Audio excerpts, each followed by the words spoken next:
राजधानी शिमला के ऐतिहासिक रिज मैदान पर आयोजित शिमला विंटर कार्निवल में अपनी आवाज और डांस से दर्शकों का मनोरंजन करने वाले हिमाचली लोक कलाकार अब अपने पैसों के लिए नगर निगम शिमला कार्यालय के चक्कर काट रहे हैं।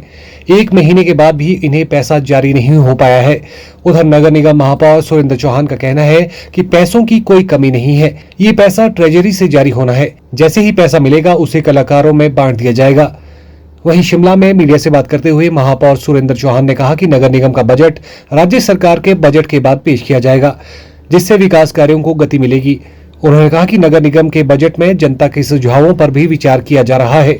नहीं, ऐसा मेरे पास कोई भी ऐसा आदमी नहीं आया। मैं आपको बताऊं कि कोई भी किसी ने मुझे अप्रोच नहीं किया है कि भी हमें पैसे नहीं मिल रहे। और दूसरी बात मैं ये कह रहा हूँ कि किसी की भी किसी भी तरह की ऐसी समस्या नहीं है। हम पैसे भी पूरा मिलता है और जो जिसको लोकल कलाकार है या दूसरे कलाकार है सबको हम देंगे। लेकिन मेरे पास अभी आपके माध्यम से सुन रहा हूँ मैं, लेकिन मेरे पास किसी कलाकार ने ये नहीं कहा कि मुझे पैसे नहीं मिले और कोई ऐसा इशू भी नहीं है। हमारे पैसे गवर्नमेंट ने हमको सैंक्शन किया हुआ है और टूरिज्म डिपार्टमेंट से भी हमको आने हैं। माननीय मुख्यमंत्री ने स्वयं इसमें इंटरेस्ट लेकर के हमारे को फंडिंग भी की हुई। उसको जल्द पैसा मिलेगा, सबको देंगे, ऐसा कुछ नहीं। मैं देखो, मैं पिछले कल था, मैं वैसे परसों दिल्ली गया था। मैं हम तो खैर परली साइड को गया था। मैं दिल्ली में रेन शेल्टर और टॉयलेट्स की समस्या मेरे पास वहाँ लोगों ने रखी थी, जिसको मैंने कहा है कि इसको जल्द हम बनाएंगे भी। और जो शॉप्स है वहाँ पे उनका भी एक इशू था कि इसका स्लोप जो पानी हमारे वहाँ आता है उसकी हमने एस्टीमेट बनवा रहा हूँ मैं, उसका टाइलें और लगवा करके, ताकि उसके ड्रेनेज सिस्टम उसका ठीक हो जाए। लेकिन जो आप कह रहे हो उसका भी मैं पीडब्ल्यूडी के माध्यम से, क्योंकि ये स्मार्ट सिटी के माध्यम से बना था, तो अब वो प्रोजेक्ट तो बंद है, खत्म हो चुका है लगभग। तो प्रयास करेंगे कि हम पीडब्ल्यूडी के थ्रू और इसको करें।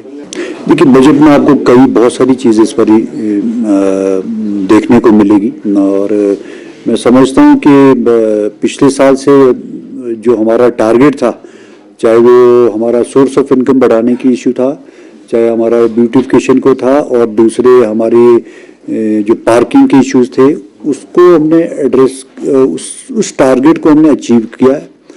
ना केवल अचीव कर रहे हैं बल्कि उस टारगेट से हम ऊपर जा रहे हैं, जो एक हमारे लिए बहुत मैं अपने अधिकारियों का और हमारे स्टाफ का बहुत बहुत धन्यवाद करता हूँ, जिन्होंने मेहनत भी की है।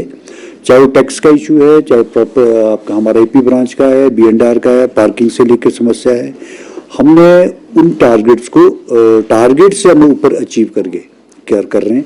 और हम अगला टारगेट अगले साल के लिए, और एक और नया टारगेट हम चैलेंज के तौर पर हम चैलेंज मैं समझता हूँ कि अपने हर डिपार्टमेंट को मैं चैलेंज देते हैं हम, कि आप इस चैलेंज को एक्सेप्ट करके प्रोफेशनली काम करें इस फील्ड पे।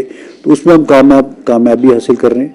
कुछ नई चीज़ें भी लाने की कोशिश कर रहा हूँ। हमारा सब सोसाइटी का और सफाई कर्मचारी के जो हमारे दुर्घटना या उनको इलाज के लिए या इंश्योरेंस सेक्टर से उनका अभी तक का ऐसा कोई ट्रीटमेंट नहीं होता था, तो मैं एक पॉलिसी लाना चाहता हूँ कि इंश्योरेंस पॉलिसी हो। मैं कई कंपनी से हम बात कर रहे हैं कि बहुत सारी कंपनी से, चाहे LIC है, दूसरे इंश्योरेंस कंपनी है, सबके साथ जो हमारे को बेटर होगा उसको हम इसमें लाने का प्रयास करूँगा मैं।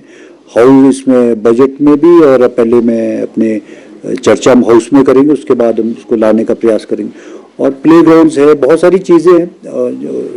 HODs की मैंने कल बैठक रखी है बजट को लेकर के, उसमें भी सारे इश्यूज हम चर्चा करेंगे। Bureau report, channel 9 Shimla.